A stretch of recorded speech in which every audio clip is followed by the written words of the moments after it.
Ethan Reyes had never been a fan of blind dates. In fact, he avoided them with the same determination he used to avoid anything that reminded him of failure, especially emotional failure. But after months of loneliness, a broken routine, and constant nudging from his best friend, Daniel, he finally agreed. Reluctantly. Very reluctantly. "Bro, this one is different," Daniel insisted that morning while they sat in their favorite cafe. "She's smart, funny, and my girlfriend swears she's your type." Ethan raised an eyebrow. "You've said that about the last 5. "Yes, but this time I mean it," Daniel replied, clapping him on the shoulder. "Tonight. 8 p.m. at Ristorante Lucia. Wear something that makes it look like you still believe in love." Ethan snorted. "Who says I don't?" Daniel gave him a long look, the kind only a lifelong friend could give, one that cut straight through the armor Ethan worked hard to polish. "Because you haven't been the same since Maya." There it was, the name Ethan tried to bury for years, like a ghost that whispered from every shadow. "I'm fine," Ethan muttered. "Sure," Daniel said, unconvinced. "But maybe you should let someone new in." Maybe he should, Ethan thought as he drove home. Maybe it was time. 4 years was long enough to carry the weight of one mistake, rejecting the woman who once held half his heart. He told himself he had moved on. His work as an architect kept him busy, his friends kept him sane, and his routines kept him from thinking. But every now and then, he felt a familiar ache when he saw a girl with long dark hair or heard a laugh too close to hers. He ignored the ghosts, or pretended to. That night, Ethan arrived at Ristorante Lucia 10 minutes early. The restaurant glowed softly, draped in warm lights and scented with garlic, basil, and fresh bread. Romantic couples sat at candlelit tables, some leaning close, others laughing quietly over wine. Ethan sat at a corner table reserved for him, ordered water, and drummed his fingers on the tablecloth. He checked the time, 8:02. He exhaled. Blind dates were awkward enough. Being the one waiting made it worse. Then the door opened, and his heart stopped. Walking toward the host stand was a woman in a simple navy dress, her hair cascading in soft waves over her shoulders. She carried herself with the same quiet confidence he remembered, the same grace, the same warmth, but now there was something new in her eyes. Something older, maybe wiser. No, it couldn't be. Maya Torres, the woman he had rejected 4 years ago. The woman who, once upon a time, had loved him deeply, and whom he'd walked away from because he feared he'd never be enough. For a moment, Ethan forgot how to breathe. Maya spoke to the host, nodded, then followed him, straight toward Ethan's table. "This is a joke," he thought. "Daniel set me up. He actually set me up with Maya." Ethan shot up from his chair just as Maya reached the table. She froze. He froze. Her lips parted, just slightly, but she didn't speak. Neither did he. For a full 10 seconds, the world went silent. Finally, Maya exhaled a small, disbelieving laugh. "Of all the people in this city, you're the blind date." Apparently, Ethan managed to whisper. The host smiled anxiously. "Should I leave you too?" Both nodded automatically. As the host disappeared, Ethan pulled out her chair. She hesitated before sitting, smoothing her dress with a composed elegance that made something inside Ethan twist. "You look good, Maya," he began quietly. She gave a polite smile. "Thank you, you too." Silence settled again, not comfortable, not warm, but heavy with everything unsaid. "I didn't know it was you," Ethan said, needing her to understand. "Daniel didn't tell me. My cousin didn't tell me either," Maya replied. "She just said she found someone she thought I'd like. I didn't expect me," Ethan finished for her. She nodded. After a moment, she reached for the menu. "Well, since we're here, we might as well eat." He smiled faintly. "Yeah, might as well." But Ethan could barely focus on the menu. Every few seconds, he found himself glancing at her, searching for the girl he once knew and the woman she had become. Maya caught him staring on the 4th glance. "You don't have to look at me like I'm a ghost," she said softly. "You're not," he whispered. "Just unexpected." Same. The waiter arrived. They ordered. More silence. Finally, Maya spoke. "So, how have you been, Ethan?" He let out a careful breath. "Busy. Work. Projects. Same old. You?" "Good," she said. "Busy too. I started teaching at the Art Institute last year. And I'm painting again." That made Ethan smile. "Good. You should. You were always incredible." She gave a small, sad smile. "You used to tell me that." "I meant it then. I mean it now." She didn't respond. Their drinks arrived. Ethan took a sip of water and finally asked the question haunting him. Do you hate me for how things ended? Maya paused, her fingers tightening around her glass. No, she said quietly. I was hurt, Ethan. Really hurt, but I don't hate you. I never have. His chest loosened, just a little. But I also didn't expect to ever see you again like this, she added. I moved on. Or, I tried to. Ethan swallowed hard. I'm sorry, Maya, for everything. She nodded once, accepting the apology but not lingering on it. Their food arrived. They ate in cautious silence until Maya finally pushed her plate aside and looked at him fully.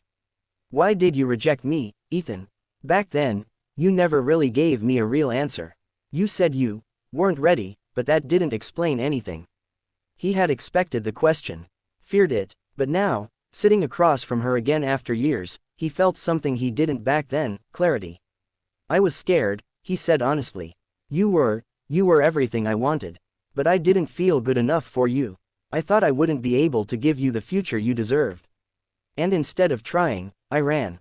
Maya blinked slowly, absorbing his words. For years, I wondered what I did wrong, she confessed. I questioned everything, my worth, my choices, everything. I thought, maybe I wasn't enough. Ethan's eyes widened with pain. No, Maya, you were never the problem. It was me. I was too much of a coward to tell you how I really felt. How did you feel? She asked softly. He looked at her, heart pounding. I loved you. Maya's breath caught. Her fingers froze on her napkin.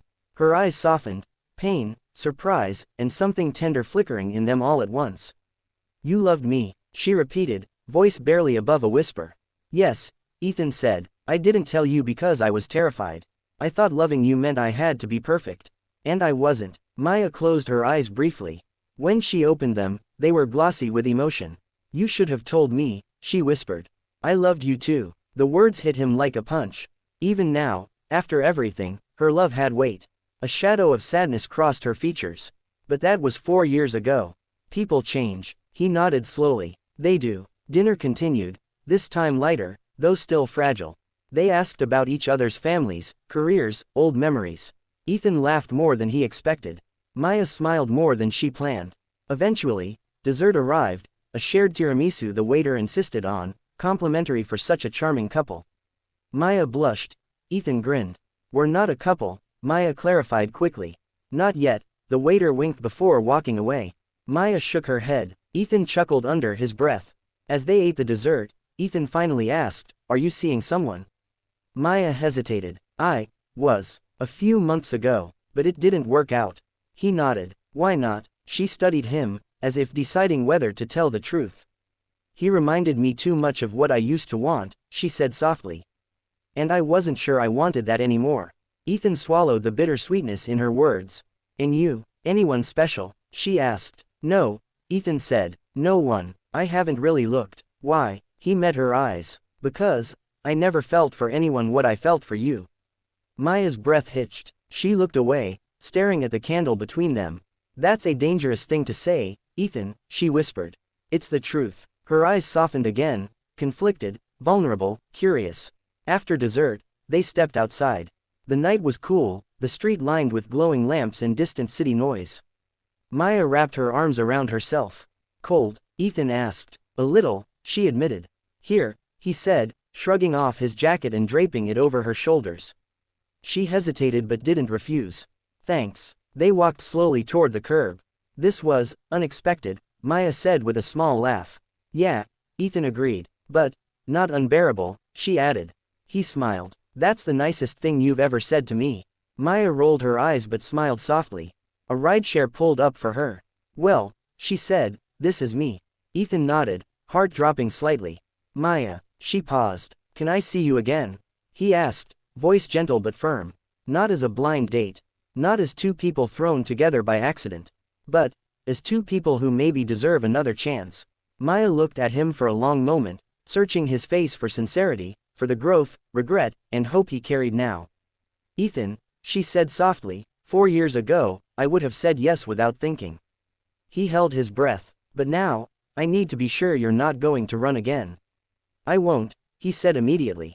I swear to you, I won't. Maya's eyes softened. Give me some time, she whispered. I'm not saying no, I'm saying, Let me think. He nodded, though his chest ached. I can do that. She touched his arm lightly. Tonight was nice. Unexpected, but nice. Then she stepped into the car. Before the door closed, she leaned slightly toward him. Good night, Ethan. He smiled. Good night, Maya. The car pulled away, leaving Ethan standing under the glowing street lamp, heart full of something he hadn't felt in years, hope. The next morning, he woke with Maya still lingering in his thoughts. Every smile, every hesitant glance, every word stayed with him like a melody he didn't want to forget. For days, he tried to give her space. He didn't text, didn't call, didn't ask Daniel for updates. He wanted her decision, not pressure. But that didn't stop him from hoping. On the 5th day, while Ethan was sketching designs at his desk, his phone buzzed. A message from an unknown number. Coffee, 6 p.m., the cafe near the Art Institute. Maya.